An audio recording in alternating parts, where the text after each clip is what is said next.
Howdy everybody, it's Chris here with Zone Zero California, and I am near the intersection of Thousand Oaks Boulevard and Westlake Boulevard here in Thousand Oaks, which I believe technically puts us in Ventura County. We started this journey in Los Angeles County. We've worked our way northwest, up the 101, making these videos, stopping in these various spots, showing people just where these very high fire hazard severity zones begin and just what kind of population and development is in these areas. Most people would be surprised to see what a very high fire hazard severity zone looks like, but it looks like this: gas stations, restaurants, big commercial buildings, major thoroughfares, banks. This is all considered very high fire hazard severity zone as published on the map set forth by CAL FIRE themselves. After this, we're going to take a drive around Thousand Oaks, but of course, why are we doing this? We're doing this to raise awareness about the Zone Zero regulations, basically coming down the pipe as far as from the state and then from the counties and the cities themselves. We do expect more specific, geographically considerate regulations as you get to smaller and smaller jurisdictions, meaning that places like Los Angeles or San Diego are going to have different regulations than places like Ventura or other counties which aren't so densely populated. You're going to get some broad general guidelines from the state most likely, and then some more specific guidelines and regulations put by the counties and cities themselves.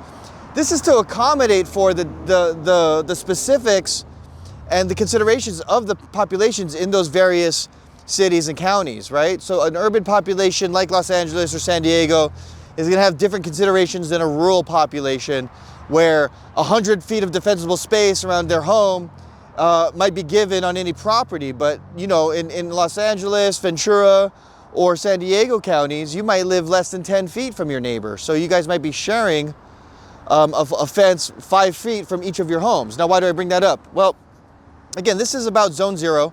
I'm with Zone Zero California, and if you want to be put in touch with local contractors in your area, just go to zonezero.com for more information. Reach out to us there. But nevertheless, again, I'm here to raise awareness about Zone Zero, show people just exactly like how many people it's going to impact, what kind of areas it's going to impact, and what people are going to need to do.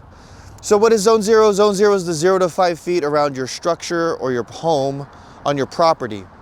And this stems from the 2 zones of defensible space put forth prior, which was Zone 1 and Zone 2. Zone 1 was the 0 to 30 feet around your home, which, you know, colloquially was known as lean, clean, and green. Just as that name implies, it should be free of any excess debris, cleaned of any, like, you know, accumulated leaves or things like that. And then of course green, meaning like, hey, make sure your grass isn't dried, make sure it's watered, right, to reduce that combustibility. And then Zone 2 was 30 to 100 feet, right? Again, defensible space around fire mitigation. So after the major fires over the last 10 years or so, there was some research done which showed that the main reason these fires spread and caused so much damage is it wasn't because walls of fire traveling, you know, quickly, which it can and it does. It was about the embers being blown up into the air and traveling and landing on properties miles away sometimes.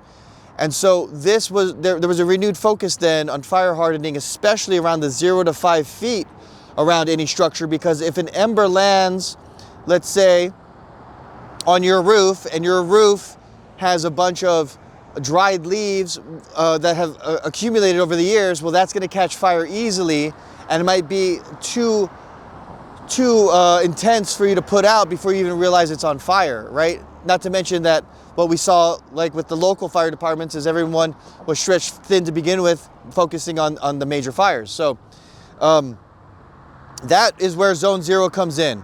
So let's talk about what it affects primarily. So number one, as I mentioned, is roofing. Okay, now that's not just about keeping your roof clean, but also the kind of building materials your roof's made out of. Now, I'll be honest, I don't know too much about roofing, but I did just partner up with a general contractor, so I look forward to learning more and sharing more with you guys about roofing as we move forward, continuing to make these videos, raising awareness and educating people.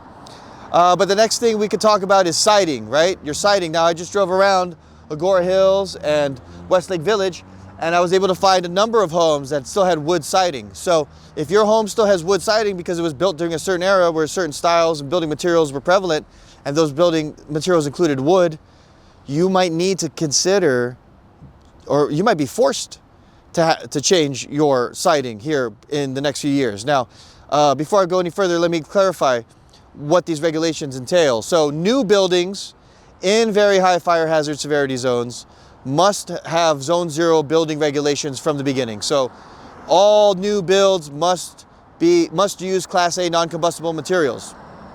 Existing homes, like these communities here, like these commercial buildings behind me, or in front of me behind the camera, within the next 2 to 3 years, they must identify and replace any non-compliant material with Class A non-combustible materials. So that could be, like I'm looking at this building behind me, it's got wooden railings around the second floor walkway. Those are probably going to be changed over to some kind of metal or composite material. Or there are certain hardwoods that have been approved by CAL FIRE. Kayu Batu is one of those woods, I know for a fact. So it's just about, you don't have to completely get rid of wood, but you got to be aware of which woods are going to be compliant. Now, speaking of patios, right, decks. If you have a deck, again, if your deck's made of redwood or cedar, you're going to probably have to switch that over to some kind of compliant hardwood, or possibly a composite, like a Trex or a TimberTech, or maybe you go aluminum or some kind of metal. But the idea here is Class A non-combustible, and you have 2 to 3 years to become compliant for all existing homes and structures inside of these very high fire hazard severity zones. So rounding it out, next we have our fences and our gates. A lot of old wood fences and gates in Agora Hills, in Thousand Oaks, in Los Angeles. If you have an old wood fence or gate, most likely it's redwood, possibly cedar, that's going to need to be replaced. Again, it doesn't have to be all metal. You can use a hardwood like a Kayu Batu, or some combination of wood and steel, but it's got to be all Class A non-combustible. And finally, your landscaping. Think about all the trees, brushes, and shrubs within the 0 to 5 feet of your home. What they're finding is when those embers land, let's say you have a palm tree next to your home, that palm tree, embers land in the palm tree, that palm tree catches fire, now it's raining down, burning material, and that falls onto your home. It touches your roof, it touches your siding, it touches combustible materials in your landscaping. That's what contributes to the growth of the fire and ultimately the destruction of your property. So that's what we're out here raising awareness for, guys. Once again, my name's Chris. I've got a couple resources for you. Please join our free school community. The link is in the description. Come share your stories there. If you've already dealt with insurance or local regulators, local agencies regarding these building materials and fire hazard, let us know your horror stories. Get it off your chest. Come vent. I don't mind, okay? You can also put it in the comments if you want. Other than that, again, if you want to be put in touch with contractors in your local area, we try to prioritize working with vendors on the approved list from the Fire Safe Council.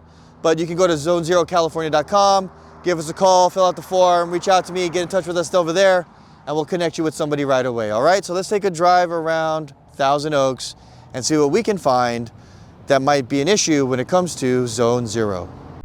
Hey everyone, it's Chris, back in the truck here. Okay, so I'm about to turn up Westlake Boulevard. I'm on the northeast side of the 101. Again, everything on the 101 from like Studio City all the way to Camarillo is essentially a very high fire hazard severity zone, especially when you get to Calabasas, Hidden Hills, both sides of the freeway. Obviously, if we're using the 101 as a line of demarcation, Studio City, Sherman Oaks, Tarzana, Encino, those are like, you know, southwest, on the southwest side of the 101, up into the hills. That's going to be your fire hazard severity zone. Once you get to the valley and things flatten out, the red on the map starts to fall off. But nonetheless, I'm on Westlake Boulevard. Everything on both sides of Westlake Boulevard, like Westlake Boulevard is like in the smack dab in the middle. And so like everything to the left or right of this street for miles is very, like, we're in the, like, it's not just like one side of the street here. Like, we're in the very center of like Thousand Oaks fire hazard zone. So there's a community over here to my left. Let me get in this other lane here so I can turn into a community here and drive around.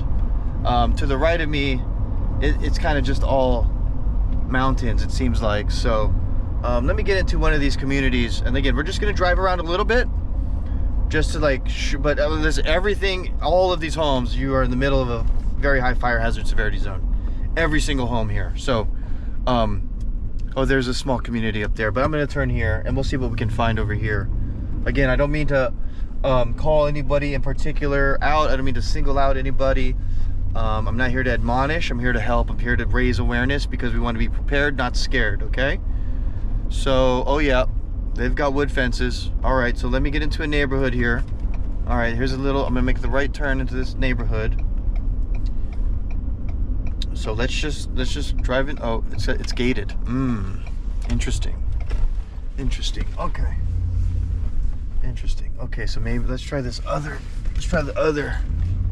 side of the road here. So, I mean, that's the thing. These are all like affluent communities. Like most of these very high fire hazard severity zones are in very desirable places to live. So, okay, this doesn't look, they're not gated here. So, Westlake Hills, North Ranch. If that's your community, we're gonna be taking a look around. Oh yeah, look at this. Let me just turn this around. Wooden gate, right there. Wooden gate right next to the house. That's gonna need to be replaced. Let me turn down this street right here. Oh yep, it's a small one, but this is a, see the white gate right here? That's an old wood gate next to the house there. And on the other side here, old wood gate. Again, old wood gate. It's just almost every, now these people have steel, so that's gonna be fine, but these people have wood. That's not. Let's see about over here. Okay, so, oh, wood gate right there. There's a, maybe hard for you to see, but oh, this one too, wooden gate. It's behind that car. There's a wood gate there. One of those guys has vinyl. That's a wood gate right there, next to the garage. This white house right here, wood siding. Possibly a wood gate too. Wood fence back there between the two homes. There's steel here on the left and wood on the right. How about on this side? There's vinyl right there. Again, I'm not sure where vinyl falls. Wood siding. Look at that. Look at that. All that. Yep. Oh, and we're at a cul-de-sac here. So. Oh, look at this. Both neighbors sharing wood fences and gates. Right there to the left, to the right of the garage, and over here, wood. All old wood. And remember also too, the 5 feet of landscaping, right? Look at the hedge here. You've got wood fence there. Wood fence and gate there. You've got another wood fence and gate right there. See, I don't have, it doesn't take much to point out where the zone 0 compliance is going to impact people in these, every single home in this community. You could draw a 2-mile radius around my current position. Every single home and structure in that 2-mile radius, it probably goes out further too. It's just, you know, we get into these hills, and these hills are there's no development. Like you can see, there's a big empty hill right behind this whole thing. I mean, again, beautiful place to live, right? Wood fence, wood gate, but it's almost incalculable. I mean, it's not incalculable. I shouldn't be so dramatic, but you can see just how many homes and people are going to be affected by these regulations if they haven't been impacted already, if they haven't received a note from their insurance company, right? So listen, folks, we're here to help. Just go to zone0california.com and get in touch with us over there. You can give us a call or fill out the form on our website, and we'll connect you with contractors who are qualified and licensed in your local area as soon as possible. Thank you.